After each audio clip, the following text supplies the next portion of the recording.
Hi guys, this is Mark from Mark Chen Movement, and today we're going to look into the pelvic tilt and specifically the anterior pelvic tilt. So I had a client coming in with issues like this, and I had to draw it out for her. So I figured since I get this question a lot, it would be easier to do a quick video about this.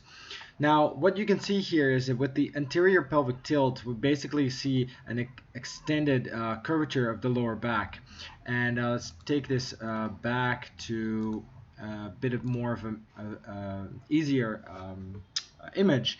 Now, what you can see here, this is considered a neutral pelvis. If we would say that this would be a bowl of water, the water would stay in the pelvis.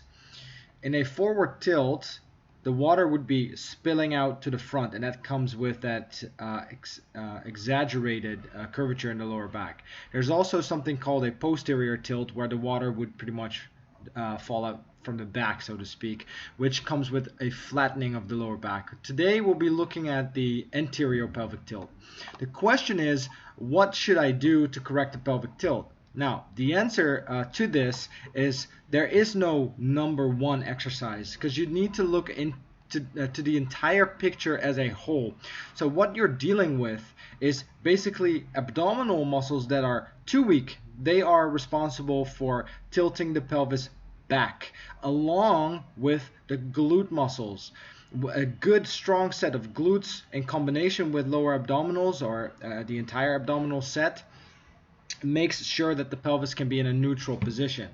If we have weak abdominals and weak glutes, that's already one part of the equation that needs to be solved.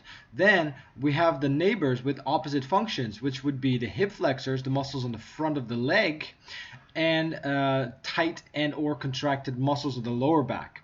So what we have is a combination of things to deal with. We need to relax and lengthen the tight muscles, and we need to strengthen and basically shorten the weak and underused muscles.